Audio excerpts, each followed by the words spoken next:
8월 28일 정치부회 시작합니다. 모레부터 일주일간 수도권 프랜차이즈형 카페에서는 포장과 배달만 허용됩니다. 그러니까 매장 안에서 커피를 마실 수 없다는 얘기죠. 음료를 포장해 갈 때도 출입자 명부를 작성해야 합니다. 음식점과 제과점은 낮 시간에 이용할 수는 있지만 오후 9시부터는 포장과 배달만 가능합니다. 또 수도권 모든 학원에서 당분간 비대면 수업만 할 수 있고 헬스장과 당구장, 골프 연습장 등 실내 체육시설에 대해서도 집합금지 조치가 시행됩니다. 정부가 지난 16일부터 수도권의 사회적 거리두기 2단계 조치를 적용했죠. 하지만 뚜렷한 효과가 나타나지 않자 보다 강화된 지침을 내놓은 겁니다. 굳이 말하자면요, 2.5단계 정도 되는 건데 여기서 실패하면 마지막 3단계로 갈 수밖에 없습니다. 잠시 후 류반장 발제 때 코로나 상황 자세히 짚어보겠습니다. 오늘 정치부 회의는요, 확진자 발생으로 국회는 오늘도 셧다운 상태입니다. 다만 새로운 지도부를 선출하는 민주당 전당대회는 내일 예정대로 열리는데요. 핵심 인사들이 자가격리로 불참하는 초유의 상황입니다. 이해찬 대표가 퇴임 기자간담회를 조금 전 온라인으로 진행했는데요. 어떤 소감을 밝혔을까요? 정부와 의료계의 정면 충돌, 오늘은 상황이 더 심각해졌습니다. 정부는 업무 개시 명령을 전국으로 확대하면서 의료진 10명을 고발 조치했고요. 의사협회는 맞고발과 함께 무기한 총파업도 불사하겠다고 밝혔습니다. 이따 조반장 발제 때 핵심 쟁점 자세히 짚어봅니다. 아베 신조 일본 총리가 지금 이 시간 기자회견을 진행 중입니다. 최근 심각한 건강 이상설에 휩싸였고요. 관용차가 움직일 때마다 하고 신음을 낸다는 증언까지 나왔었죠. 사퇴 가능성이 점쳐지는 가운데 NHK 등 일본 언론들은 아베가 사임 의사를 굳혔다, 이렇게 일제히 보도하고 있습니다. 오늘도 정치부회의 다룰 뉴스 많습니다. 내려가서 본격적으로 문을 열겠습니다.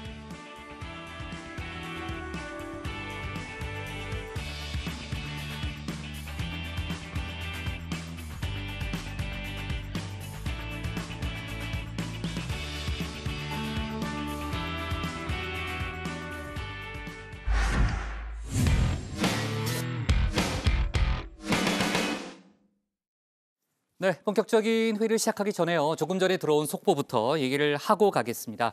문재인 대통령이 신임 국방장관에 서욱 육군참모총장을 내정했습니다.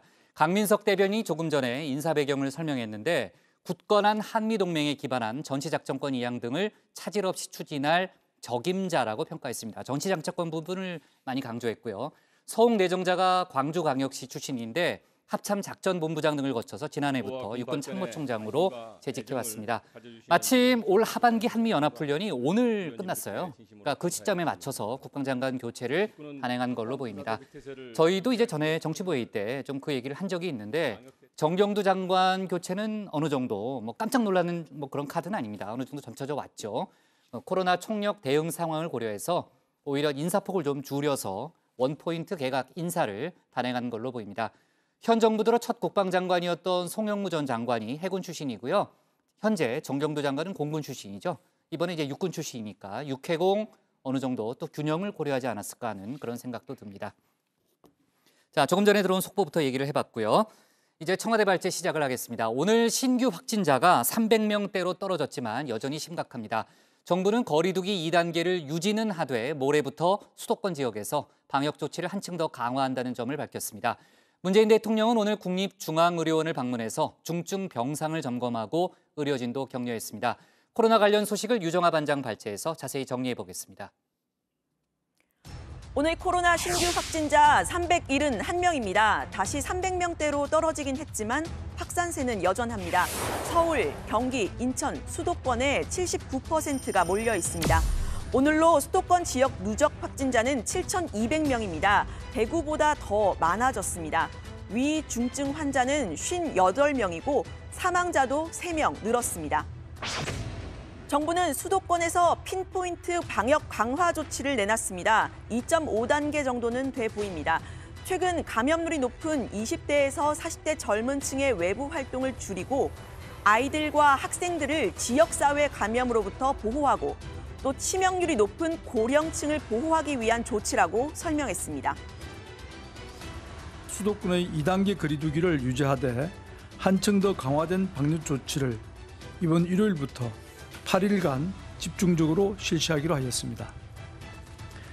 거리두기 3단계 상향 조정은 언제든 실시할 수 있게 준비는 하되 이번에 결정하지는 않았습니다.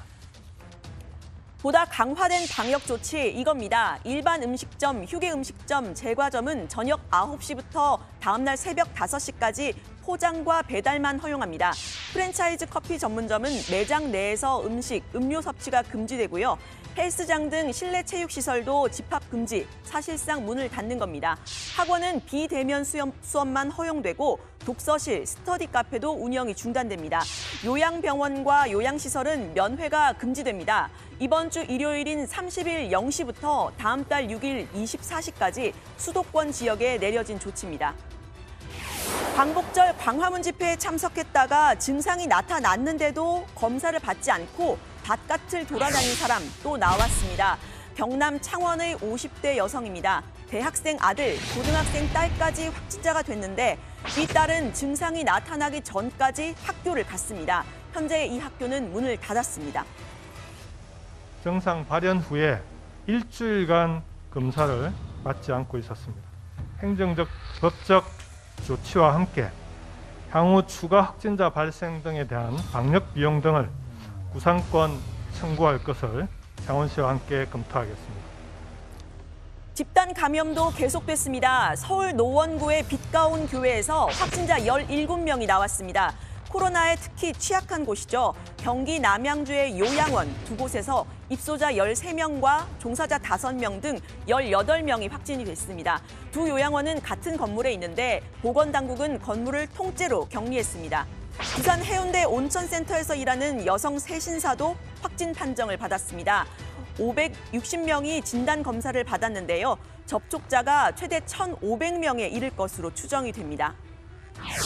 상황이 이런데도 긴장감이 떨어지는 사람들 여전히 있습니다. 이 영상 다들 보셨을 겁니다. 어제 오전 출근길 지하철입니다. 가자! 이거 그냥 맞아! 너 나는 잡아!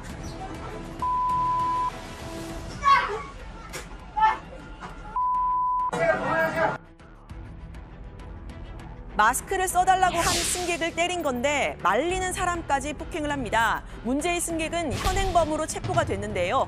오늘 아침 영장 실질 심사를 위해 법원에 출석을 했습니다. 마스크를 써야 하는지 몰랐냐? 이런 질문에 몰랐다고 답했습니다. 자신을 위해서도 우리를 위해서도 마스크 꼭 써야 합니다. 한 코로나19 확진자인 유튜버는 마스크의 효과를 강조하기도 했습니다. 자가격리 중에 마스크를 썼기 때문에 가족들은 코로나에 걸리지 않았다는 겁니다. 그것은 바로 저의 가족들이 제가 집에서 자가격리하는 동안 코로나에 걸리지 않았다는 사실입니다. 그 차이는 저는 마스크였다고 생각을 해요. 그래서 다행히 마스크 덕분에 저희 가족은 모두 음성이 나왔습니다. 다시 주말입니다. 수도권을 중심으로 부산, 충남 등에선 대면 예배가 금지된 상태입니다. 지자체는 비대면 예배 여부를 점검해서 행정조치 위반에 대해선 엄정 조치할 계획입니다. 천주교, 불교, 원불교, 이슬람교는 미사나 법회, 예배를 자체적으로 중단하거나 비대면으로 전환했습니다. 일부 개신교 교회는 대면 예배를 강행한다는 방침이죠. 어제 문재인 대통령 교계에 당부했습니다. 바이러스는 이 종교나 신앙을 가리지 않습니다. 밀접하게 접촉하면 감염되고 마스크를 쓰지 않으면 감염되고 한다는 그 이치에 아무도 예외가 되지 못합니다. 네, 특정 교회, 특정 집회, 저도 이제 그만 얘기하고 싶은데요. 자꾸 뉴스거리를 만듭니다. 사랑제일교회는 오늘 기자회견을 열고 국민 집단 소송을 추진해서 대통령 개인에게 위자료를 청구하겠다고 했습니다. 어제 기독교계 지도자들을 만나서 했던 작심 발언에 대한 겁니다. 어째서 합법을 해온 사람들이 코로나 바이러스에 걸렸다는 이유만으로 오히려 바이러스 확산의 주범인 양 매도되고 사냥당할 수 있는 것입니까? 이것이 국가가 할 일입니까? 대통령이 할 소리입니까? 문재인 대통령은 오늘도 사랑제일교회와 광복절 집회를 겨냥한 발언을 했습니다. 일부 좀 무책임한 그런 집단에서 대규모 감염이 나왔기 때문에 이 상황에 아주 악화된 것이어서 그 부분은 앞으로 이게 2단계 격상의 효과를 조금 더 지켜보고 신중하게 나가는 생각입니다. 사랑제일교회 확진자는 오늘도 19명 늘어서 978명이 됐습니다. 경찰은 광복절 집회를 앞두고 증상이 나타난 신도에게 집회 이후에 검사를 받으라라고 한 사랑제일교회 목사를 방역 방해 혐의로 입건했습니다. 보수 유튜버들도 오늘 병실 중계를 이어갔습니다. 문제는 이 유튜브를 보는 사람들이 주로 광복절 집회에 참석한 사람들일 텐데 코로나를 별것 아닌 것으로 생각하게 만드는 말을 계속 한다는 겁니다. 방역 조치에 대한 경각심을 떨어뜨리는 거죠. 한 명을 300명이 관리하면서 어떻게 이게 관리가 돼? 그냥 별거 아니라는 이거 아니야 이거는. 코로나 확진자가 1000명 나왔다. 이거 무증상 환자까지 다 집어넣어서 그렇습니다. 네, 그러니까 정부가 코로나 상황을 과장하고 있다는 겁니다. 무증상 환자 역시 다른 사람을 감염시킬 수 있다는 것, 이제 다들 알고 계시죠? 문재인 대통령은 코로나19 공동대응 상황실이 차려진 국립중앙의료원을 찾아서 의료진을 격려하고 병상 부족 문제를 점검했습니다. 오늘 서울에서는 격리 병상으로 이동하지 못하고 자택에서 사망한 사례가 발생했는데요. 문 대통령은 특히 중증 환자가 병상 부족으로 치료를 받지 못하는 일은 없어야 한다고 했습니다. 중증 환자들은 그런 기준에 해당되는 경우에는 최우선적으로 중증 환자 병상으로 구성되고 그렇게 해서 제대로 이렇게 치료받을 기회를 갖지 못한 채 이렇게 돌아가신 일이 없도록 그 부분은 좀 필수입니다. 네, 이 얘기는 들어가서 더 자세히 얘기해보기로 하고요. 오늘 발제 이렇게 정리합니다. 수도권 사실상 2.5단계, 문 대통령 병상 확보 독려입니다. 네, 류 반장이 발제하는 동안에 속보가 참 많이 들어왔어요. 이제 코로나 관련 속보도 있고 제가 앞서 얘기했던 아베 총리 관련한 속보가 지금 들어왔습니다. 아베 총리가 오후 5시에 총리관저에서 진행된 기자회견에서 총리직을 사임하기로 했다는 입장을 공식적으로 밝혔습니다.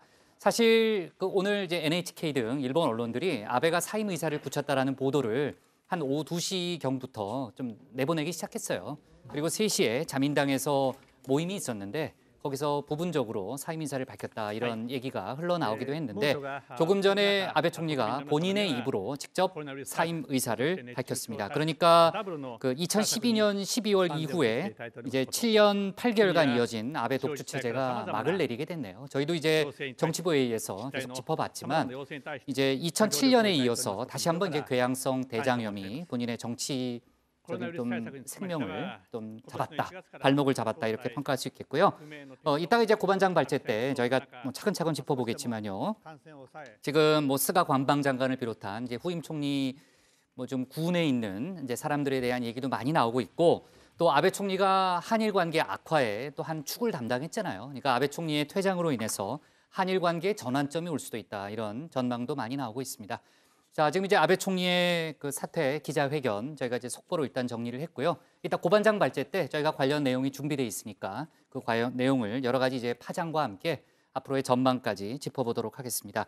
자, 그리고 이제 코로나 관련해서도 속보가 좀 많이 들어왔는데요. 그 사이에 일단 아까 이제 유 반장이 집중 발제 때 서울 노원구 빛가온 교회에서 확진자 17명이 나왔다고 얘기를 했고요. 자, 그리고 서울 동작구에 있는 서울 신학교에서 기도 모임에 참여한 7명이 확진됐다는 그런 속보가 들어왔습니다.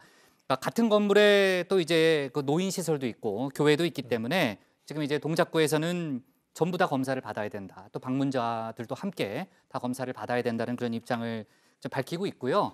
그 19일부터 종교 시설 그 소모임이 금지가 됐는데 그 이후에 모임이 열렸다고 합니다. 그러니까 위반 조치를 일단 위반했을 가능성이 점쳐지고 있고. 역시 이제 조금 전에 들어온 속보를 보니까 서울 강서에 그 홈플러스 본사가 있는 모양인데 거기서 이제 직원이 확진이 돼서 사옥이 폐쇄됐다는 그런 속보도 지금 막 들어왔습니다. 자, 여러 가지 속보가 많이 들어왔는데 결국은 아베 총리가 사임을 했군요. 저희 예상대로. 네. 그 이제 아까 류 반장이 이제 수도권에서 한층 더 강화된 방역 조치가 시행된다. 구체적으로는 이제 어떤 것들이다 이렇게 설명을 했습니다. 정은경 중대본 본부장이 오늘 그런 얘기를 하더라고요. 그러니까 전문가들 의견을 종합해서 이런 얘기를 했는데 현재의 확산세가 계속되면요. 다음 주에는 하루에 800명에서 무려 2,000명까지 하루 확진자가 나올 수 있다. 이런 우려를 표하기도 했습니다. 그러니까 지금 이제 정부 당국으로서는 마지노선에 놓였다 이런 판단을 하고 있는 거고요. 그래서 3단계로 가기 전에 사실상 2.5단계에 준하는 그런 조치를 내놓은 것으로 보입니다.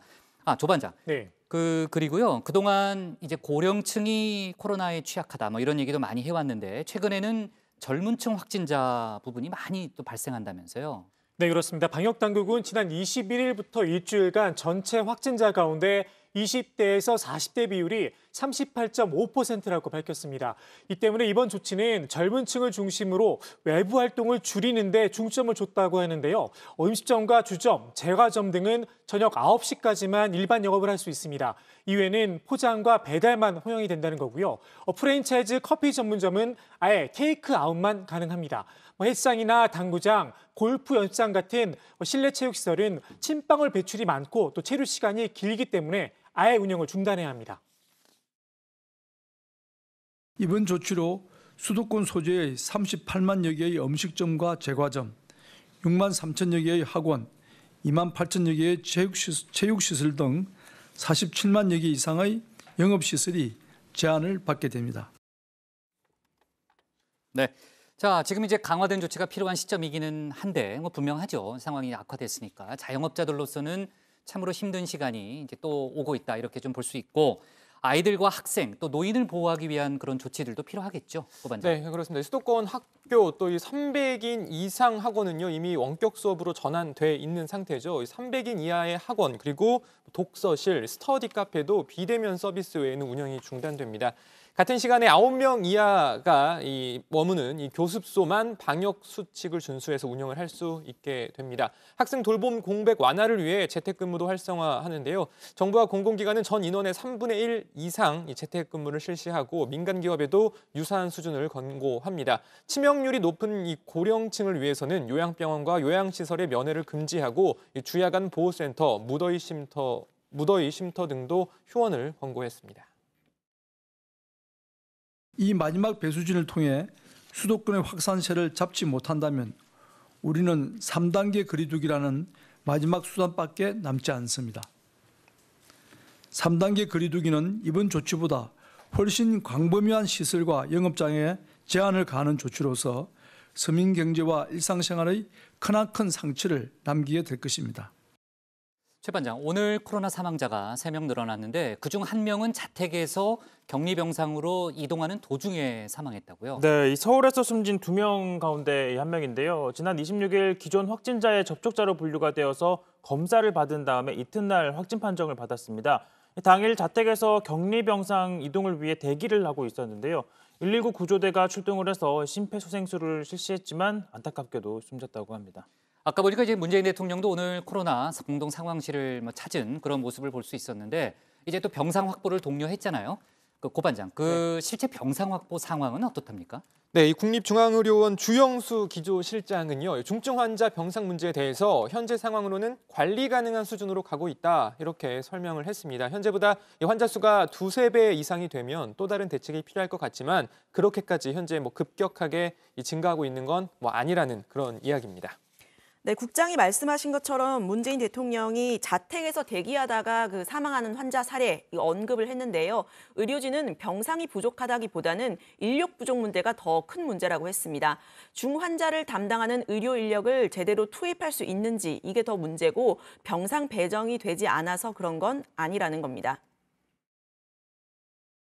언론에서는 계속해서 그 중증 환자가 제때 병원으로 이송되지 못하고 자택에 대기하는 시간이 많다든지 심지어는 자택에 대기하던 중에 사망을 맞이한다든지 그런 사례들이 보고되고 있지 않습니까?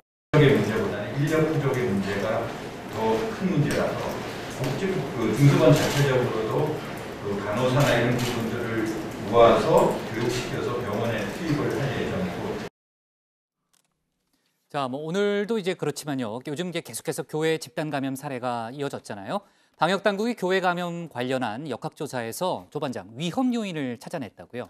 네, 그렇습니다. 대면 예배 때 환기가 적절히 이루어지지 않은 상황에서 마스크를 착용하지 않은 경우 또 그리고 마스크를 쓰지 않고 교회에서 함께 식사를 한 경우에 집단 발병이 많이 확인이 됐습니다. 또 정규 예배 외에도 소모임이나 기도회, 수련회 등에 참여해서 밀접하게 대화를 나눈 경우에도 또 위험 요인으로 확인이 됐고요. 증상이 있는데도 예배를 참석하는 경우도 일부 있었습니다. 자, 그리고 이제 주말이다 보니까 이 부분 좀 유념하셔야 될 것 같은데, 방대부는 최근 모임이나 여행과 관련된 집단 발생 사례가 많다면서 주의를 당부했습니다. 앞서 롯데리아 종사자 모임을 비롯해서 동창회 여행 모임이나 지인들 간의 모임, 가족 모임, 골프 모임 이런 모임들에서 전국적으로 집단 감염이 많이 발생했다고 합니다. 코로나19는 꼭 고위험 시설에서만 발생하는 것이 아니고 어떤 특정 장소가 감염의 위험성을 높이는 것이 아니라 가족 이외에 사람을 만나는 그런 모임 자체가 감염 전파를 유발할 수 있는 그런 행동이라고 볼 수 있습니다. 그러니까 이제 기본적인 수칙을 잘 지키는 게 필요하다, 이런 얘기고요. 아까 이제 교회 관련 얘기도 잠깐 나왔지만은 뒤집어 얘기하면 환기도 잘해야 되고 또 마스크도 잘 써야 된다는 그런 얘기가 되는 거 아니겠습니까? 자, 아까 이제 류반장 발제 보니까요, 마스크 쓰라고 했다가 이제 폭행을 저지르는 그런, 전에도 이제 그런 사건이 좀 있었죠. 버스 안에서 그런 사건들도 있었고, 해외에서는 이제 마스크를 안 쓰면 범칙금을 부과하는 사례가 늘고 있다면서요. 네, 독일과 프랑스가 코로나 바이러스 확산 방지를 위해서 마스크와 관련한 방역 수위를 대폭 높였습니다. 프랑스는 현지 시간 28일 오전 8시부터 파리 시내 전 지역에서 의무적으로 마스크를 쓰도록 했는데요. 원래는 대중교통과 상점 내부, 센 강변, 이런 인파가 많이 몰리는 일부 구역에서만 쓰도록 했었거든요. 독일 같은 경우에는 마스크 의무 착용 규정을 위반하면 최소 50유로, 그러니까 우리나라 돈으로 하면 한 7만 원 정도의 벌금을 매기기로 했습니다. 원래는 주별로 벌금이 좀 달랐는데 무조건 50유로는 넘도록 한 겁니다.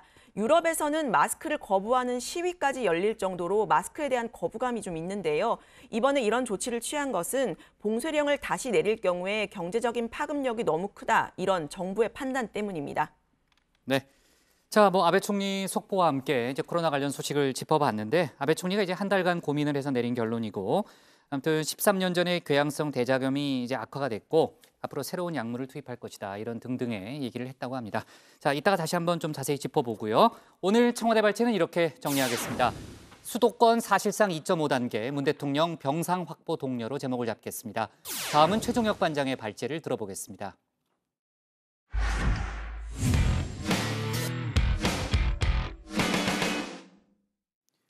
국회 출입 기자의 코로나 확진으로 인한 국회 폐사 조치, 당초에 오늘쯤 풀리지 않을까라는 생각도 있었는데 내일까지 유지가 됩니다.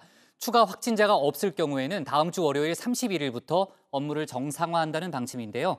8월 임시국회 결산 심사는 물론이고 9월 정기국회 일정에도 차질이 예상됩니다. 아울러 민주당은 당 지도부가 자가격리 중이긴 하지만요, 내일 예정대로 전당대회를 치를 예정입니다. 오늘 최 반장 발제에서 국회 관련 소식을 자세히 다뤄보겠습니다. 네, 국회는 어제에 이어 오늘도 본관, 의원회관, 소통관 폐쇄했습니다. 8월 임시국회는 지난해 사용한 예산을 심사하기 위한 국회로 예결위는 24일 경제부처 종합정책질의, 25일 비경제부처 종합정책질의, 그리고 28일 경제부처 부별심사, 그리고 31일에는 비경제부처 부별심사를 진행키로 했습니다. 하지만 26일 코로나 확진자가 나오면서 멈춰섰죠. 이에 일정을 바꿔서 31일에 경제부문 부별심사를 진행하고 다음 달 1일에 비경제부문 부별심사를 진행하기로 했습니다. 특히 9월 1일 이날은요, 21대 국회 첫 정기국회가 시작되는 날입니다. 여야는 이날 예정대로 정기국회 개원식을 진행하기로 합의는 했지만 차질이 불가피해 보입니다. 자, 우선 2단계 사회적 거리두기에 따르면 실내에 50명, 50명 이상 모일 수가 없습니다. 하지만 국회의원만 300명이죠.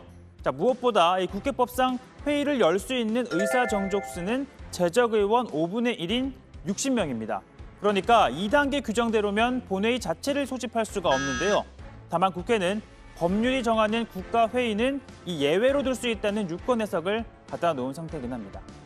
다만 본회의장엔 국회의원과 국무위원 등 모두 참석을 하게 되면 이런 모습이 펼쳐집니다. 따라서 개원식이 진행되더라도 국회의원 300명 모두, 또 국무위원이나 헌법기관장 모두가 참석하지는 않을 가능성이 큽니다. 자, 그리고 개원식을 무사히 치르더라도 문제는 법안 표결인데요. 자, 표결을 하려면 재적 의원 과반인 151명의 출석이 일단 전제가 되어야 합니다. 결국 또 국회에는 예외를 적용할 수밖에 없어 보이는데요. 또는 이 순서를 정해서 50명이 넘지 않게 차례로 이 본회의장에 들어가 투표하는 방안 검토는 하고 있지만 사실 법안이 한두 개도 아니고 많게는 하루에 100건 가까이 100건을 처리하는 점을 고려하면 이건 좀 효율성이 떨어집니다. 자, 요즘 시대가 어느 시대인데 원격으로 화상 등 원격으로 투표를 하면 되지 않을까 하시겠지만 국회법은요. 투표는 반드시 회의장에서 해야 한다라고 규정해놨습니다. 따라서 원격 표결을 하려면 국회법을 고쳐야 하는데요. 다만 한 장소에 모여 직접 투표를 하도록 한 이 법의 취지를 또 고려하지 않을 수는 없습니다. 그뿐만 아니라 여야가 의석수에 따라 또 유불리를 따질 것으로 보이는 만큼 법 개정은 사실 좀 쉽지 않을 것으로 보이긴 합니다. 자, 이런 상황 속에서 민주당은 새로운 당대표를 뽑는 전당대회를 내일 예정대로 치릅니다. 이낙연 당대표 후보와 또 현 지도부인 이해찬 대표, 김태년 원내대표가 격리에 들어가면서 그야말로 좀 사상 최악의 여건이 펼쳐져 있는데요.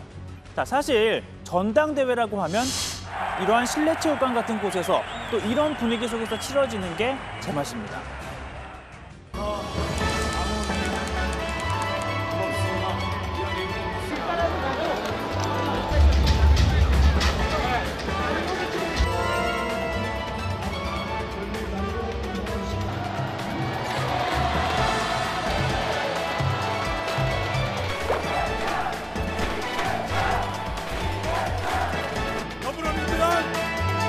당대표의 주요 3번 이해찬 후보가 당선됐습니다.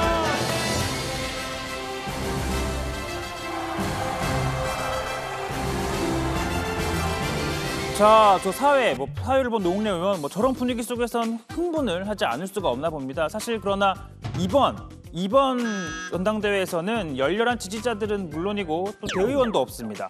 또 목청껏 소리를 높이는 사회자도 없이 당사에서 일부 후보자 등 소규모만 참석한 가운데 온라인으로 치러집니다. 자, 아무튼 176석 거대 여당을 이끌 수장 누가 될까요? 자, 어대낙 어차피 당대표는 이낙연이라는 말이 나올 정도로 현재 이 후보가 앞서 있다는 평가가 많은데요. 하지만 이 차기 대선에 출마하기 위해 7개월 뒤면 당대표직을 내려놔야 한다는 점이 아킬레스건입니다. 자, 이에 대권을 포기하고 정권 재창출을 하는 데 기여하겠다라고 한 이 김부겸 후보가 뒤집기에 성공할 수 있을까요? 또 아니면 추격세가 지금 무서운 젊은 피 박주민 후보가 40대 당대표가 되는 이변이 연출될지는 또 두고 봐야 할 일입니다. 자, 이와 함께 최고위원 선거도 관심을 가져봐야겠죠. 5자리를 놓고 8명의 후보들이 지금 경쟁을 펼치고 있습니다. 자, 지난 전당대회에서 박주민 의원이 1위로 선출되는 등 최고위원 선거는 1인 2표제이기 때문에 결과를 쉽게 예측하기가 쉽지 않습니다. 자, 일단은 양향자 후보는 여성 할당으로 사실상 지도부 입성이 확정이 됐기 때문에 사실상 나머지 후보 7명, 남성 후보 7명이 4자리를 놓고 경쟁을 하는 것과 다름없습니다. 자, 이번 당대표 선거는 사회 코로나19 분위기를 고려하더라도 그야말로 이렇다 할 이슈도 없이 조용히 치러지고 있긴 합니다. 다만 2차 재난지원금 지급을 두고 후보들 간 입장차를 보이며 토론회 등에서 격론이 벌어지기도 했는데요. 자, 이낙연 후보는 선별 지급을 해야 한다. 반면 김부겸, 박주민 후보는 전 국민에게 모두 지급해야 한다라고 주장합니다. 특히나 이 이슈를 두고선 당대표 주자들 간의 신경전보다는 오히려 이낙연, 이재명, 그러니까 민주당 대선 주자들 간의 신경전이 더욱 첨예해 보입니다.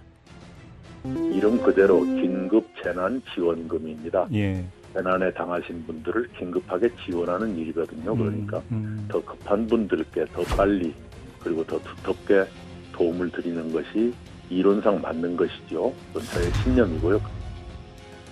하지만 이재명 경기도지사는요. 현재 상황에서는 이 질적으로 새로운 대책을 내놔야 하는데 이 정부 관료들이 그렇지 못하다며 우회적으로 이런 선별 지급에 대한 의견을 비판했습니다. 전 국민에게 지급해야 한다는 점을 거듭 강조하면서 이 구체적인 액수와 함께 2차뿐만이 아니다 3차, 4차 지원도 필요하다라는 입장 밝혔습니다. 100만 100만 원 정도 이상 최하 지급해야 되고 이거를 한 3, 4회 정도 나눠서 지급하는 게 경제학적으로 효과가 있다고 해요. 한꺼번에 확 100만 원 주는 것보다는 제가 단언하는데 이 30만 원 정도 지급하는 거 우리가 50번, 100번 해도요. 서구 선진국의 국가 부채 비율에 도달하지 않습니다.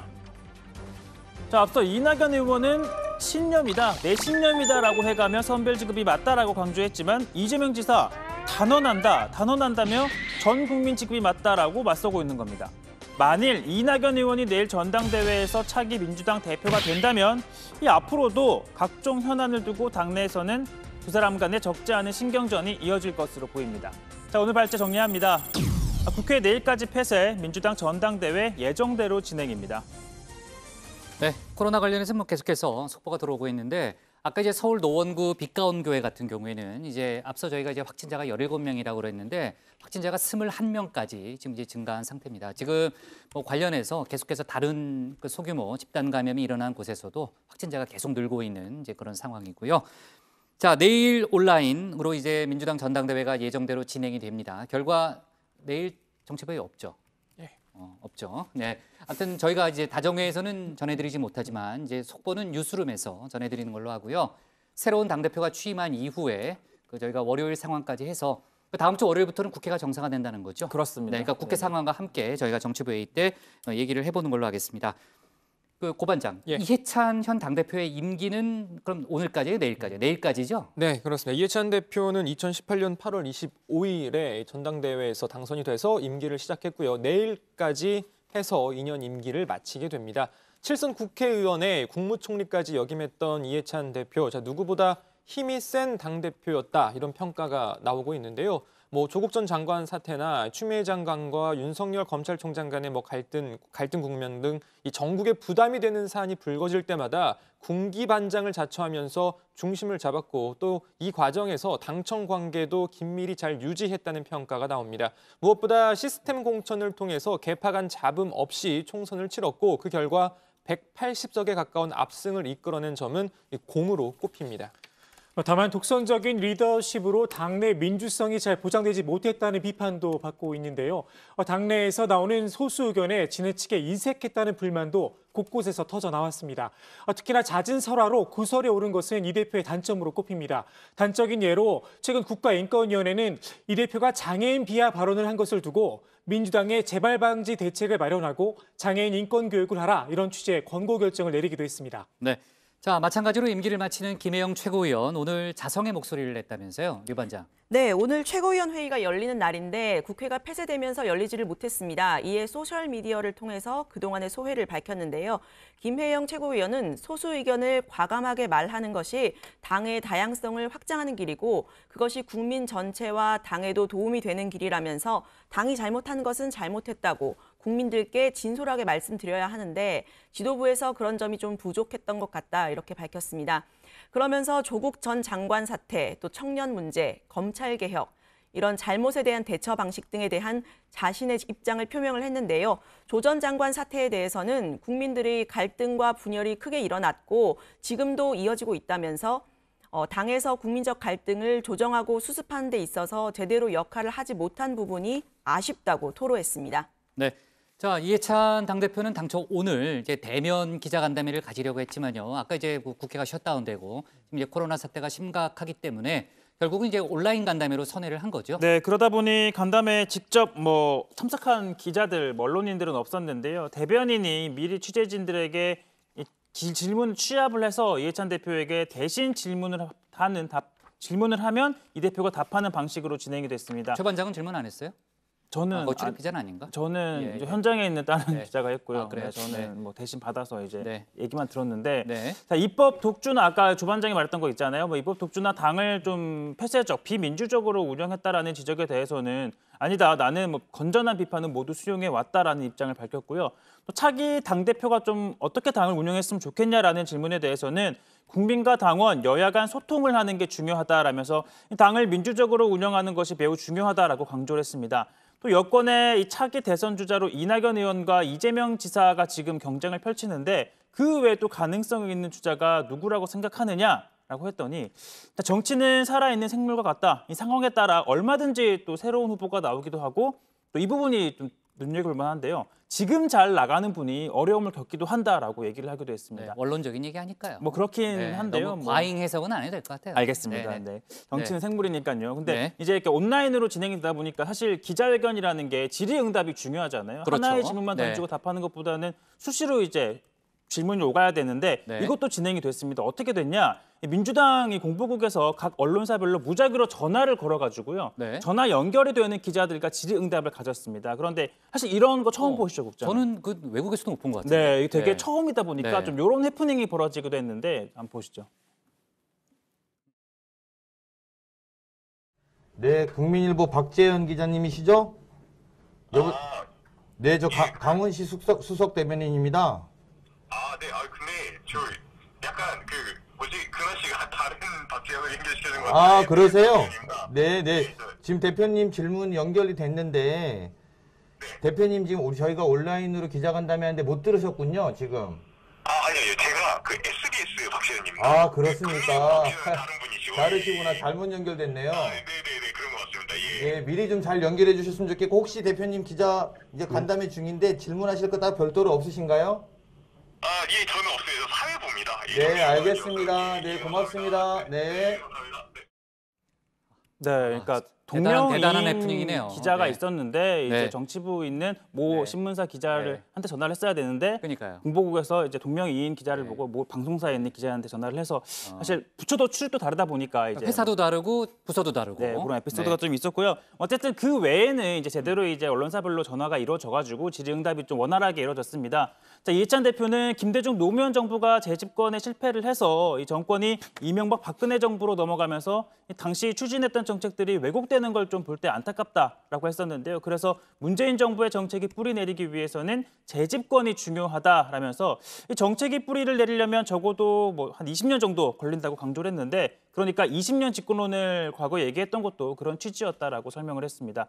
또 최근 이 추미애 장관과 윤석열 총장 간의 갈등에 대해서는 추 장관이 검찰을 정상화하는 중이다. 윤 총장과의 갈등은 아니다라고 강조를 합니다. 네. 자, 조 반장, 앞으로 이해찬 대표의 행보는 어떨 것 같아요? 이해찬 대표가 그 당 대표 임기가 끝나는 것도 끝나는 건데요. 사실상 그 30여 년 정치 인생을 마무리하는 것이기도 합니다. 이 대표는 재임 기간 동안 남북 관계를 크게 진전시키지 못한 것을 가장 아쉬운 점으로 꼽았는데요. 퇴임 후에도 한반도 평화를 위해 일하겠다 이렇게 밝혔습니다.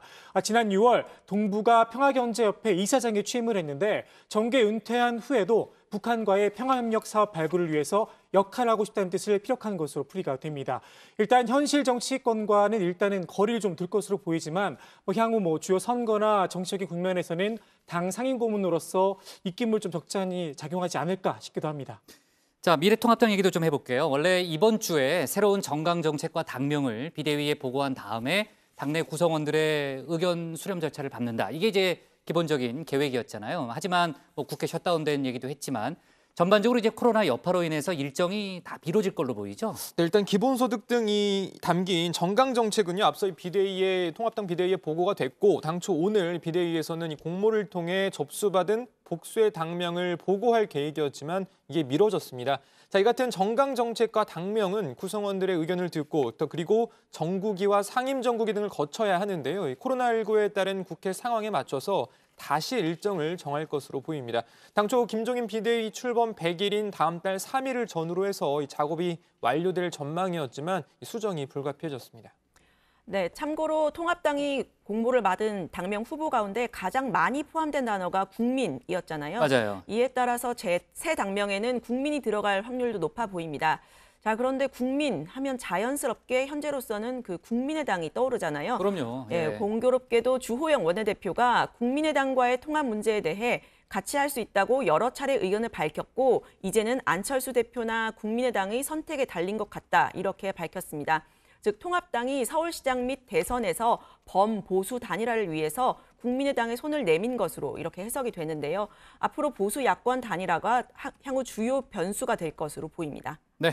자, 앞서 얘기했던 대로 내일 열리는 이제 민주당 전당대회 결과 저희가 이제 다음 주 월요일 국회 셧다운도 풀리니까요. 함께 좀 다뤄보도록 하고요. 내일은 이제 최종혁 반장만 나와서 취재를 하는 걸로 그렇게 하겠습니다. 아니요, 근데 온라인 집에서 온라인으로 보면 되니까 그래요? 네, 뭐 굳이 안 나와도 될 것 같습니다. 알았어요. 그럼 집에서 체크해요. 네. 네, 좋습니다. 자, 오늘 기사는요 이렇게 제목을 잡겠습니다. 민주당 내일 전당대회 어대나기냐 뒤집기냐 이렇게 제목으로 하겠습니다. 다음은 조익신 반장의 발제를 들어봅니다.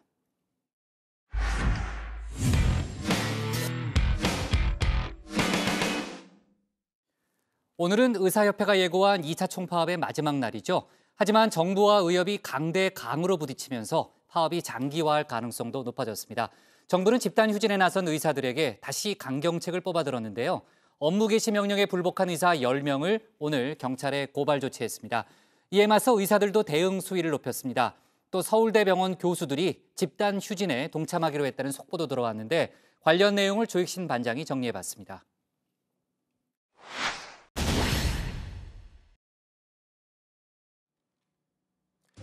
정부가 집단 휴진에 나선 의사들을 향해 다시 강경책을 뽑아 들었습니다. 의사들의 불복종이 도를 넘어섰다고 판단한 듯합니다. 정부는 8월 28일 10시를 기하여 전공의와 전임의 대상의 업무 개시 명령을 수도권에서 전국으로 확대합니다. 업무 개시 명령에도 불구하고 우선 이 명령을 이행하지 않은 10명에 대해서 오늘 10시 30분 경찰에 고발 조치할 계획입니다. 어제 의료계 원로들의 요청으로 한 차례 유보했던 경찰 고발 그대로 강행한 겁니다. 경찰 쪽에선 구속 수사도 염두에 두고 있다 이런 이야기까지 들립니다. 경찰청 차장이 나와 직접 경고의 메시지를 보냈습니다. 의사단체 집단 휴진 관련 수사 사항은 각 지방경찰청에 직접 지휘 관리하며 집단 행위 주도 등 중대한 불법 행위에 대해서는 지방경찰청 진흥범죄수사대 등에서 집중 수사하여 법적 책임을 반드시 묻겠습니다. 전공의들의 집단 사직서 참여자가 11,000여 명을 넘어섰다는 소식이 들리는데요. 이에 대해서도 법적 책임을 묻겠다는 입장을 분명히 했습니다. 이번엔 법무부 차관이 나섰습니다. 정부 정책 철회를 위한 단체 행동의 일환으로 사직서를 제출하더라도 적법하게 업무 개시 명령을 할 수 있습니다. 그리고 업무 개시 명령을 정당한 사유 없이 거부하는 경우 의료법에 따라 3년 이하의 징역이나 3천만 원 이하의 벌금으로 형사처벌될 수 있습니다. 업무 개시 명령을 피하기 위해 휴대폰을 꺼놓는 이른바 블랙아웃도 소용이 없다는 점을 분명히 했습니다. 역시 법무부 차관의 입으로 말입니다. 업무 개시 명령을 직접 교부받지 않는 방법으로 이를 회피하려 하더라도 행정절차법 등 관련 법률에 따라 적법하게 송달할 수 있습니다. 업무 개시 명령 거부 행위를 적극적으로 조장, 독려하는 행위가 되어 의료법 위반의 교사 내진 방조로 처벌받을 수도 있습니다. 의대생들을 향해서도 경고를 날렸습니다. 다음 달 1일로 예정된 의사 국가고시 그대로 치른다는 겁니다. 제자들이 궁지에 몰리자 교수들도 행동에 나섰습니다. 그냥 성명을 내는 수준이 아닙니다. 서울대병원 내과 교수들이 집단 휴진에 동참하기로 결정을 했습니다. 전공의와 전임의에 대한 정부의 압박이 도를 넘었다는 겁니다. 감옥은 본인이 가겠다고 호언을 했었죠. 최대집 대한의사협회장은 문재인 대통령을 향해 날을 세웠습니다. 문 대통령의 이 발언을 문제 삼은 겁니다. 전시 상황이 되면 휴가를 가거나 외출을 나갔던 군인들도 군대로 돌아와서 총을 잡습니다. 지금 이 코로나 위기 상황에서 의료인들이 의료 현장을 떠난다는 것은 전시 상황에서 거꾸로 군인들이 전장을 이탈하는 것이나 마찬가지라고 생각합니다. 최 회장은 4대학 의료정책을 무단적으로 강행하는 건 전시 상황에서 아군 병사들의 등 뒤에서 총질을 해대는 것이나 마찬가지라면서 위헌적인 법률로 의사들을 탄압하는 건 파시스트 지도자의 행태다 이렇게 비판을 했습니다. 법적 대응에 나서겠다는 뜻도 밝혔습니다. 보건복지부에서 전공의 10인에 대해서 업무 개시 명령에 불응했다는 이유로 오늘 서울지방경찰청에 형사고발을 하였습니다. 과연 의료법의 업무 개시 명령이 개인들인 전공이나 전임의들에게 과연 적용될 수 있는 것인지 거기에 대한 법리적 검토도 하고 있습니다. 이 행정조치에 법리적인 문제가 있다고 판단한다면 우리는 직권 남용 등으로 해당하는 보건복지부 장관을 고발하는 방안도 검토를 하겠습니다. 최 회장이 큰 소리는 쳤지만 파업 성과는 머쓱합니다. 전국 의원급 의료기관의 파업 참여율 첫날인 26일에는 10.8% 그리고 어제는 8.9%를 기록했습니다. 다만 이번 파업과는 별개로 지난 21일부터 무기한 휴진에 돌입했었죠. 전공의들은 60%에 가까운 참여율을 보였습니다. 전공의들은 공개 서한을 통해 선배들을 향한 섭섭한 마음을 드러내기도 했는데요. 선배님들께서 함께해 주시지 않으면 모두 영원히 어둠 속에 갇혀 있어야 한다면서 자존감도 사명감도 잃은 채 의사가 노예처럼 부려지는 컴컴한 세상 속에서 살고 싶지 않다. 이렇게 파업 동참을 호소했습니다. 전공의들의 메시지에 응답한 선배도 있었습니다. 다만 응원이 아니라 안타까움을 담은 목소리였습니다. 의사의 힘은 파업이 아니라 환자들을 지킬 때 나온다는 겁니다. 지금 파업을 하고 있는 많은 분들은 지금의 정부안이 정말 마음에 안 들고 이해하기 힘들겠지만 일단은 환자 곁으로 돌아와야지 우리 의사 선생님들의 이야기를 국민들이 귀담아 들어주실 수 있을 것 같아서 빨리 환자 곁으로 돌아오셨으면 좋겠습니다. 정부와 의협의 강대강 대치 속에 우려했던 일도 발생을 했습니다. 치료할 의사가 없다는 이유로 2명이 목숨을 잃었습니다. 경기도 의정부에서 심장마비를 일으킨 환자는 양주에서, 부산에서 음독을 시도한 환자는 울산에서 숨졌습니다. 치료해줄 의사를 찾아 헤매다 제때 치료를 받지 못한 겁니다. 정부는 위기에 처한 환자를 더 이상 외면하지 말라며 전공의들을 압박했습니다. 복지부 등 관계 부처는 뜻을 같이 하는 민간단체와 협력해서 피해 환자의 애로를 접수하고 의료적, 법률적 지원을 해드리는 집단 휴진 피해 신고 지원센터를 조속히 가동해 주시기 바랍니다. 의협의 2차 총파업은 오늘로써 끝이 나지만 전공의를 중심으로 한 집단 휴진 사태는 쉽게 끝나지 않을 걸로 보입니다.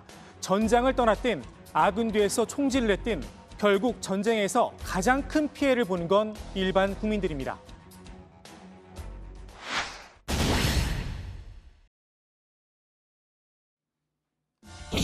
21대 국회에 새롭게 진출한 175명의 재산이 공개됐습니다. 초선 의원들과 지난 20대 국회를 건너뛴 징검다리 다선 의원들이 그 대상입니다. 요즘은 재산하면 부동산이죠. 역시나 기대를 저버리지 않았습니다. 45명이 다주택자였습니다. 정당별로 좀 살펴볼까요? 미래통합당이 24명으로 가장 많았고요. 더불어민주당은 18명이었습니다. 통합당이 다주택자 숫자와 비율에서 모두 민주당을 앞섰는데요. 백종현 의원은 오피스텔 28채, 아파트 등을 합쳐서 무려 30채를 신고했습니다. 통합당의 기조를 생각하면 큰 문제는 아닐 듯 싶기도 합니다. 국민들 보기엔 어떨지 모르겠지만 말입니다.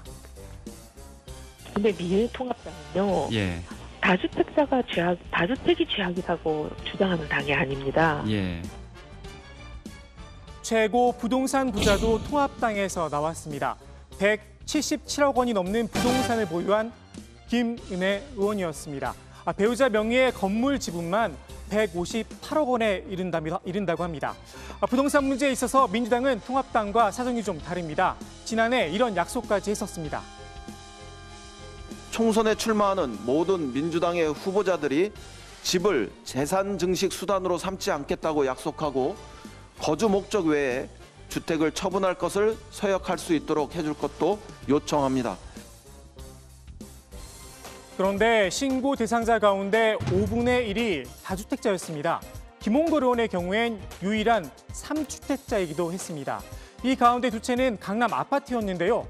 똘똘한 2채를 신고한 겁니다. 김 의원도 부담이 됐나 봅니다. KBS 보도에 따르면 강남 아파트 한 채를 처분했다고 하는데요. 다름 아닌 20대 아들에게 넘겼다고 합니다. 시세 20억 원짜리 아파트를 증여로 말입니다. 시기도 절묘했습니다. 7.10 부동산 대책이 발표된 나흘 뒤, 그러니까 취득세율이 크게 올라가기 전에 처분을 했다는 겁니다. 집주인이 바뀌어서였을까요? 세입자도 새로 들였다고 합니다.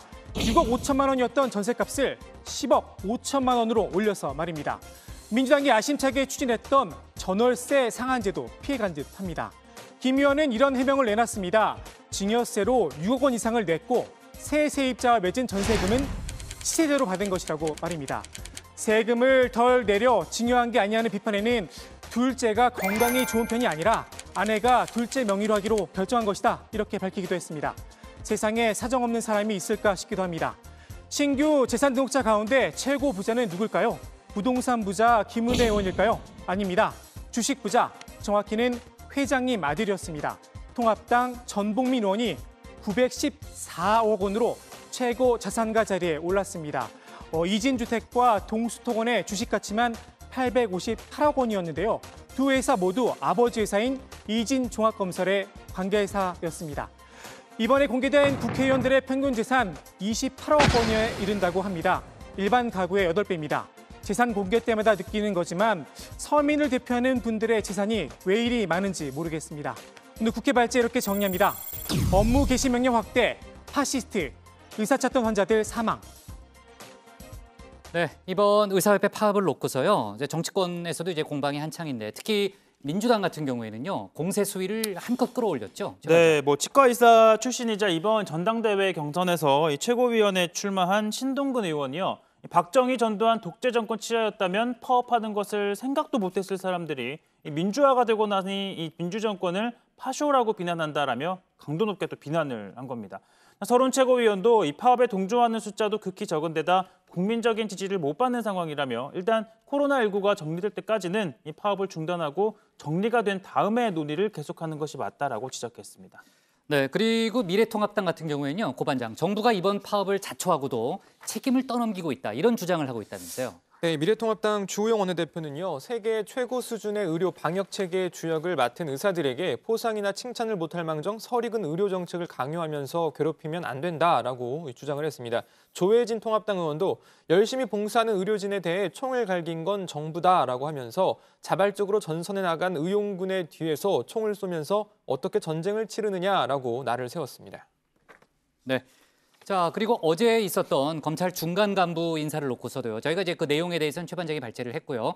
통합당에서 공세를 펼쳤다면서요, 유 반장. 네, 통합당은 살아있는 권력에 대한 수사를 봉쇄한 것이라면서 21세기 검찰판 역관제라고 날을 세웠습니다. 통합당 소속 법사위원들은 성명을 내고 추상같이 법을 집행해야 할 검찰이 정권 소나기에 완전히 들어갔다. 이렇게 날을 세웠습니다. 법사위원들 한동훈 검사장과 몸싸움 논란을 빚었던 정진웅 부장검사가 차장검사로 승진하고 또 박원순 전 서울시장 성추행 피해자를 조롱했다는 비판을 받았던 진혜원 검사가 대구에서 서울 동부지검으로 사실상 영전했다 이렇게 지적을 했습니다. 지금 여당인 민주당에서는요. 특별한 논평이 나오지는 않고 있는데 추미애 법무장관이 직접 이번 인사에 대한 전체적인 총평, 입장을 밝혔다면서요. 조 반장. 네, 그렇습니다. 추미애 법무부 장관은 이번 검찰 인사에 대해서 법무부 장관으로서 형사와 공판부에 전념해온 우수 검사들에게 희망의 메시지를 드리고자 노력했다 이렇게 자평을 했습니다. 지금까지 한두 건의 폼나는 특수사건으로 소수에게만 승진과 발탁의 영광이 집중돼 왔다면서 이제는 법률가인 검사 모두가 고른 희망 속에 자긍심을 갖고 정의를 구하는 사명을 다할 수 있도록 인사를 바꿔나갈 것이다 이렇게 밝히기도 했습니다. 네. 윤석열 검찰총장 쪽 반응이 나온 건 없어요? 사실 총장이 직접 입장을 밝히기에는 상황이 좀 애매할 것 같기도 한데요. 따로 나온 입장은 없습니다. 다만 윤 총장의 생각을 읽을 수 있는 관련 언론 보도는 있었는데 이 언론 보도에 따르면요. 윤 총장이 법무부에서 전달받은 인사 서류를 이렇게 펼쳐보다가 신문에서 나오면 그때 보겠다라면서 서류를 덮었다고 합니다. 이번 인사에서도 윤 총장의 의견이 사실상 아예 반영되지 않았기 때문으로 풀이가 되는 대목인데요. 윤 총장은 대검에 있는 권순정 대변인, 구상혁 국제협력 담당관, 박현철 정책기획과장, 박영진 형사일과장 등 주요 보직, 그러니까 어떻게 보면 윤 총장 측근으로 알려졌던 주요 보직의 인사 의견을 좀 냈던 것으로 알려지고 있습니다. 네. 자, 그리고요. 지금 이제 국회의원 재산 신고 결과 아까 이제 조 반장이 발제해서 얘기를 했잖아요. 의원들이 다 부자는 아닐 거 아닙니까? 유 반장. 그러니까 재산보다 부채가 더 많은 의원들도 있는 거죠. 네, 둘 다 민주당 소속인데요. 김민석 의원이 마이너스 5억 원, 강선우 의원이 마이너스 4억 원으로 자산보다 빚이 더 많았습니다. 김민석 의원의 경우에는 김 의원이 그 10년 전에 불법 정치 자금을 받은 혐의로 대법원에서 확정 판결을 받았는데요. 추징금 6억 1,600만 원을 서울 남부지검에 내야 하는 그런 형편입니다. 그 이색적인 재산을 신고한 의원들도 있었다면서요, 조 반장? 네, 그렇습니다. 고가의 예술품 등 이색 재산을 신고한 경우가 좀 있었는데요. 통합당 서정수건은 1,600만 원 상당의 판화 등 그림 5점 5,900만 원어치를 신고를 했습니다. 같은 당 권영세, 박진 의원은 아내 명의로 된 악기를 신고를 했는데 권 의원은 7천만 원 상당의 하프 3대를, 박 의원은 7천만 원짜리 바이올린을 가지고 있다 이렇게 신고를 했습니다. 네. 자, 오늘 국회 발제, 그나저나 이제 오늘 이제 의료 파업, 의사 파업이 끝나는 걸로 이제 생각하고 있었는데, 물론 이제 정부와 워낙 의료계 지금 이제 간극이 크기 때문에 뭐 쉽게 타협점을 찾기는 어렵지만은 일단은 이제 오늘까지가 원래 이제 집단 유진이 예정된 기간이었잖아요. 근데 지금 전반적인 분위기로 봤을 때는 무기한 파업 쪽으로 갈 가능성이 있다는 거 아닙니까? 오늘 저녁에, 그러니까 정치부회의 끝난 이후에 의사협회 쪽에 기자회견이 있을 수 있다, 뭐 이런 얘기도 좀 나오고 있네요. 네, 만약에 이제 정치부회의 끝나기 전까지 속보가 들어오면요, 저희가 다시 한번 얘기를 해보는 걸로 하겠습니다. 오늘 국회 발제는 이렇게 정리하겠습니다. 업무 개시 명령 확대, 파시스트, 의사 찾던 환자들 사망으로 제목을 잡겠습니다. 다음은 고석승 반장의 발제를 들어보겠습니다.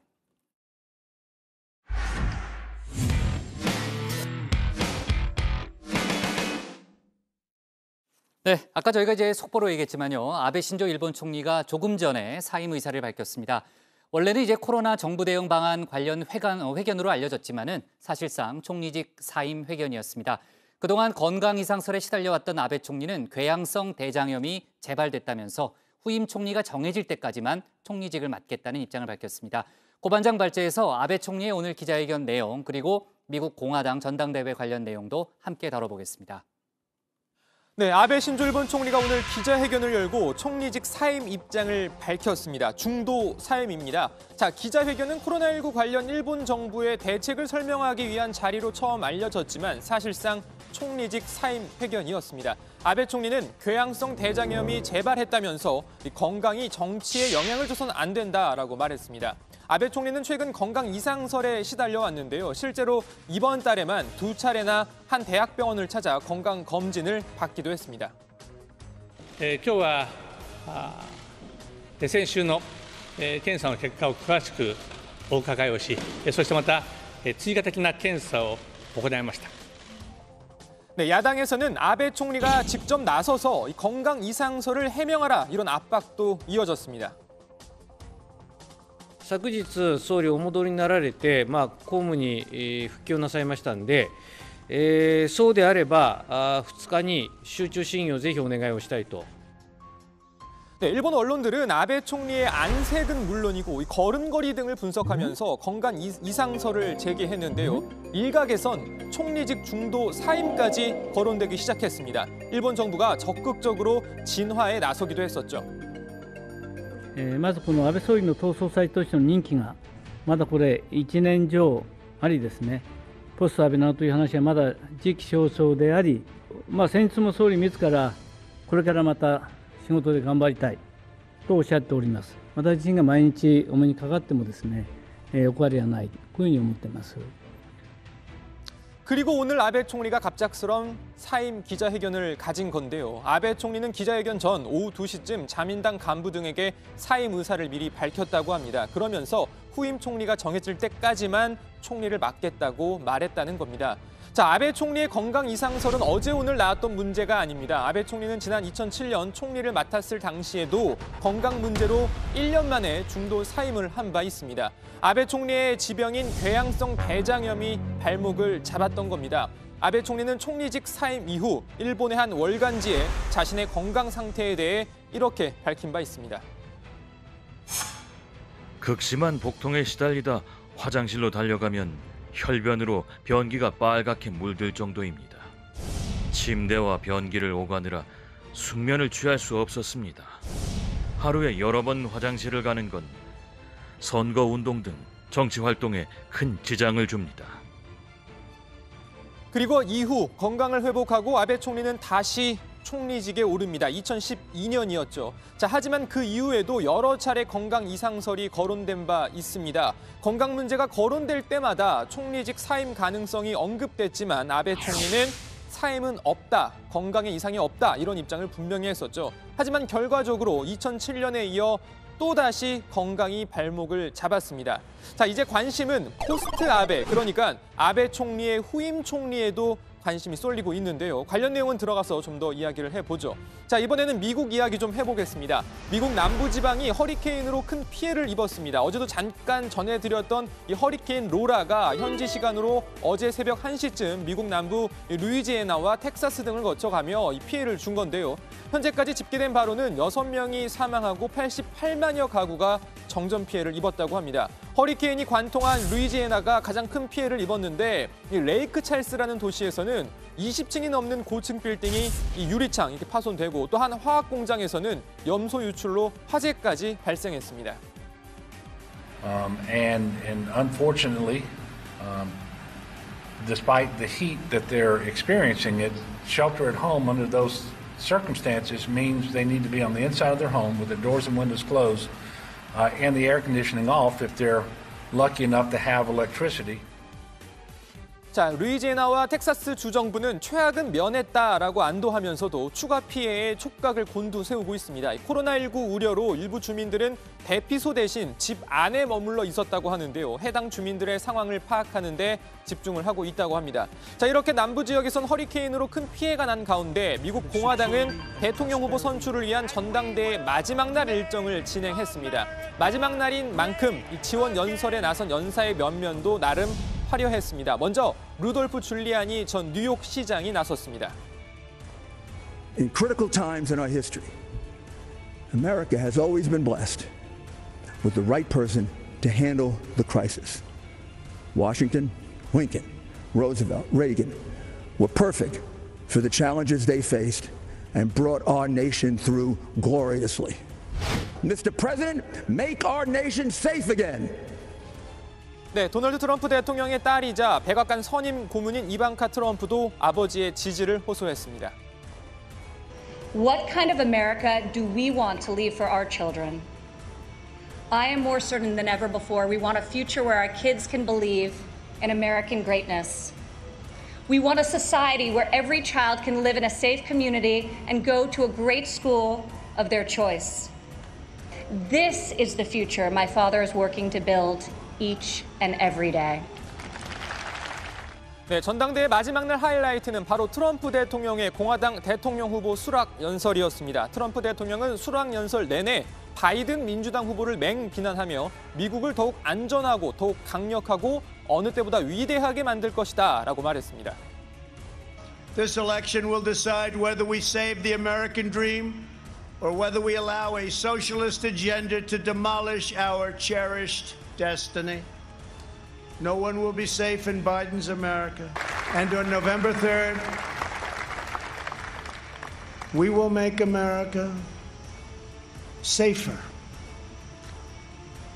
We will make America stronger.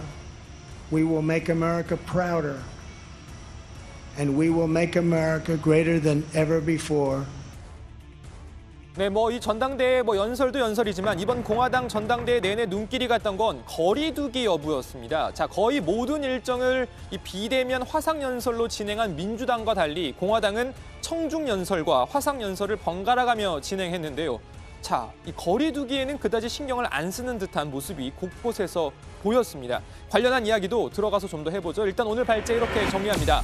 일본 최장수 총리 아베 건강 문제로 또 중도 사임. 네. 자, 오늘 오후 5시 이제 아베 총리가 총리관저에서 진행된 그러니까 생중계로 다 나갔어요. 그 NHK 통해서 생중계로 이제 방송이 됐는데 그 기자회견에서 사임 의사를 밝혔습니다. 그 내용을 일단 정리를 해보자면요. 역시 이제 건강 문제로 총리직에서 물러난다는 그런 얘기였고요. 그 궤양성 대장염 악화로 총리직 수행이 어렵다는 구체적으로는 이제 그런 내용입니다. 그 6월 정기 검진 때 재발 증상이 있었고 지난달에 그 사실상 그러니까 이달 초에 그 대장염이 재발됐다는 그런 통지를 받았다라는 얘기를 했고 지난달 중반부터는 체력 소모가 아주 극심했다는 그런 얘기를 했습니다. 뭐 건강 문제로 총리직에서 물러는 나지만 차기 총리 임명까지는 최선을 다할 거고, 그러니까 차기 총리가 뽑힐 때까지는 최선을 다해서 총리직을 수행을 할 것이고, 또 차기 총리 선임에는 관여하지 않겠다라는 그런 의사를 밝혔다고 하는데, 아베 총리 조금 전에 기자회견 중에 이제 일부 장면을 저희가 이제 편집을 했으니까요. 그거 좀 보고 또 구체적인 얘기를 또 이어가도록 하죠. 政治においては最も重要なことは結果を出すことである。私は政権発足以来そう申し上げ、この7年8ヶ月結果を出すために全身全霊を傾けてまいりました。病気と治療を抱え、体力が万全でないという苦痛の中、大切な政治判断を誤ること、結果を出さないことがあってはなりません。国民の皆様の負託に自信を持って応えられる状態で亡くなった以上、総理大臣の地位にあり続けるべきではないと判断いたしました。総理大臣の職を辞することといたします。 네, 아베 총리가 사임을 밝히는 그런 기자회견 장면을 저희가 들어봤고요. 자, 아까도 얘기했지만은 아베 총리가 이제 건강상 문제로 2007년이었죠. 2007년에 이어서 다시 한번 이제 물러났습니다. 자, 그동안 이제 2012년 12월부터 아베 이제 총리를 했으니까 이제 아베 독주 체제가 7년 8개월 만에 끝나게 됐는데 역시 이제 건강이 끝내 발목을 잡았네요. 그죠? 네, 그렇습니다. 그 아베 총리는 오늘 기자회견에서 지난달 중순 궤양성 대장염 재발 진단을 받았다면서 새로운 약물로 치료에 힘쓰겠다 이렇게 말을 했습니다. 아베 총리는 2012년이 두 번째 집권이었는데요. 2006년 총리직에 올랐다가 2007년 1년 만에 중도 사임을 한 적이 있었습니다. 당시 갑자기 사임을 하게 된 이유를 놓고 이런저런 이야기들이 나오기도 했었는데 사임 이후 아베 총리가 직접 한 월간지에 자신의 사임 이유를 설명하는 글을 기고했었습니다. 자신의 지병인 궤양성 대장염으로 총리직을 수행할 체력이 되지 못해서 사임을 하게 됐다 이런 내용이었습니다.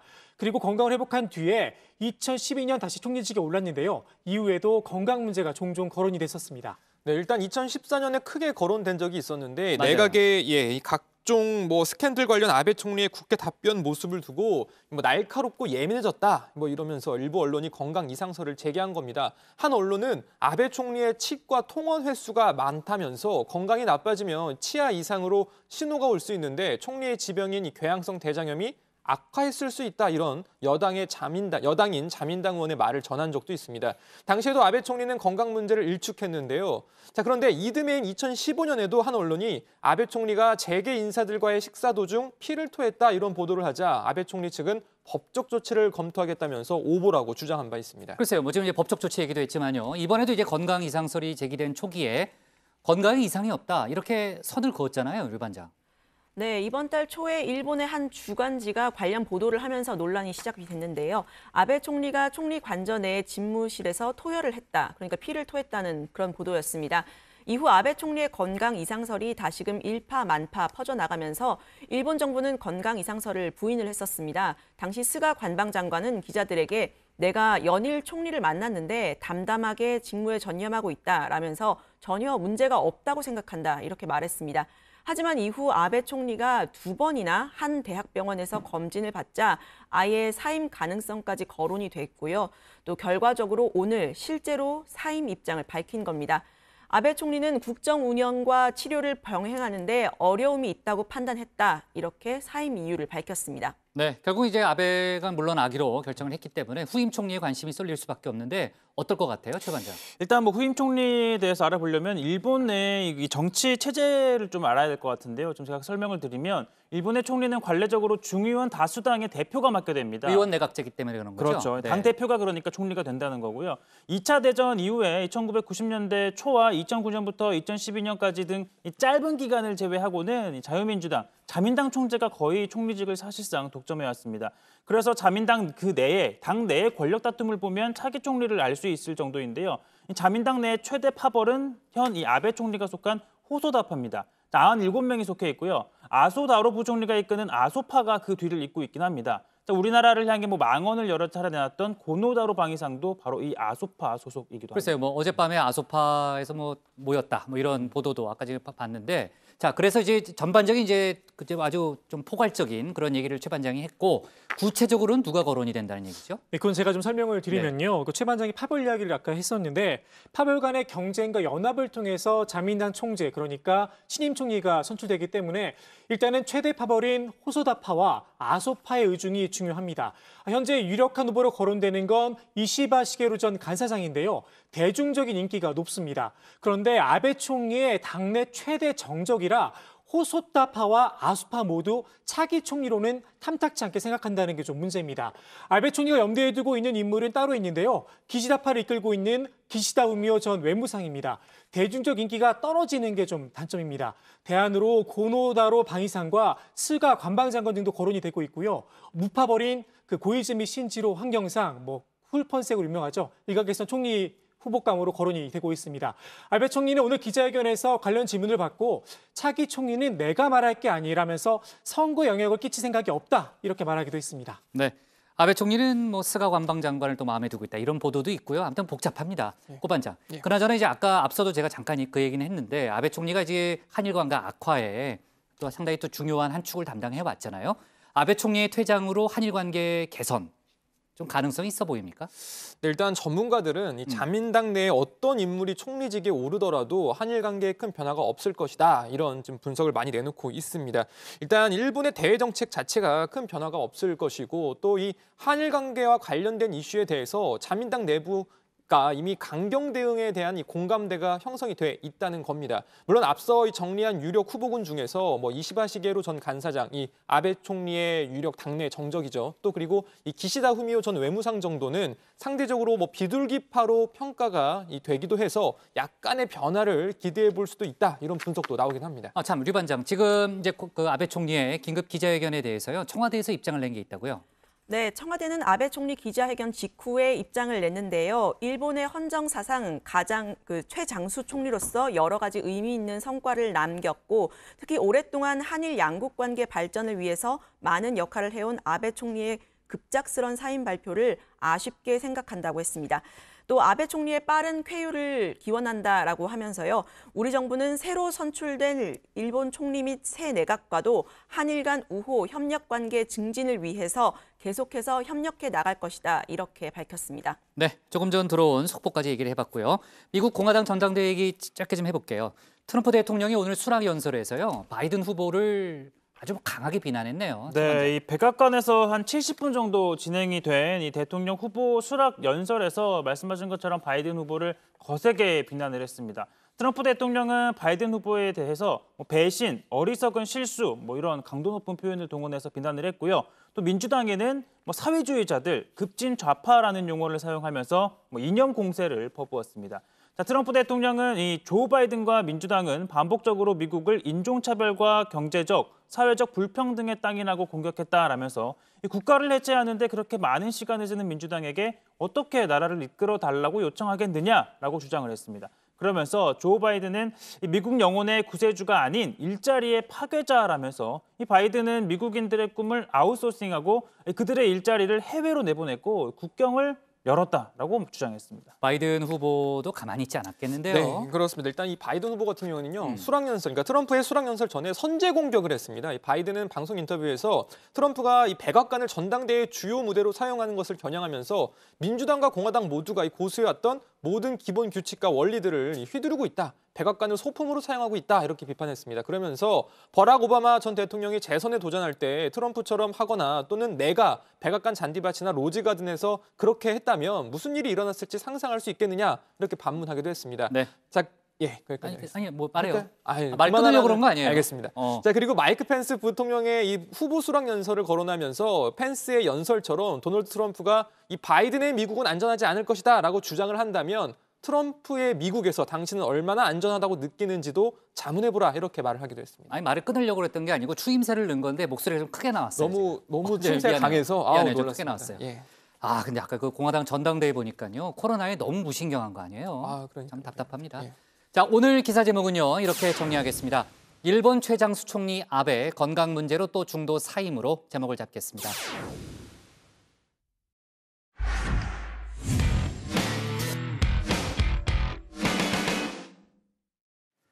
네, 오늘 저희가 고른 한 컷은 수도권 인구 사상 첫 50% 돌파, 고령 인구도 급증입니다. 인구 통계로 보는 대한민국의 미래는 어떨까요? 오늘 통계청에서 발표한 지난해 인구 주택 총조사에 따르면 우리나라 총 인구는 5,178만 명인데 이 중 절반이 수도권에 거주하는 걸로 나타났습니다. 수도권 인구가 사상 처음으로 50%대에 올라선 거죠. 또 전체 인구 중 65세 이상 인구가 15.5%로 나타났는데 유엔이 정한 고령사회 기준 14%를 넘은 수준입니다. 1인 가구 비중도 꾸준히 늘어서 처음으로 30%를 넘겼습니다. 수도권 과밀과 지방 소멸, 또 고령화와 저출산의 문제, 어제 오늘 일은 아니지만 오늘 통계를 보니까요. 그 현실 다시금 실감할 수 있습니다. 미래를 준비하기 위한 지침서 결코 멀리 있지 않습니다. 오늘 발표된 통계 자료가 어떻게 대비해야 할지 잘 보여주고 있는 거죠. 오늘 정치보이는 여기까지입니다. 저희는 다음 주 월요일에 다시 찾아뵙겠습니다. 네, 유 반장 일주일 동안 수고 많았습니다. 네, 신혜원 반장이 아주 불안에 떨면서 지금 이제 보고 있겠네. 그렇죠? 네, 고생하셨습니다. 주말 방역 잘 지키고요. 예, 네, 고생하셨습니다.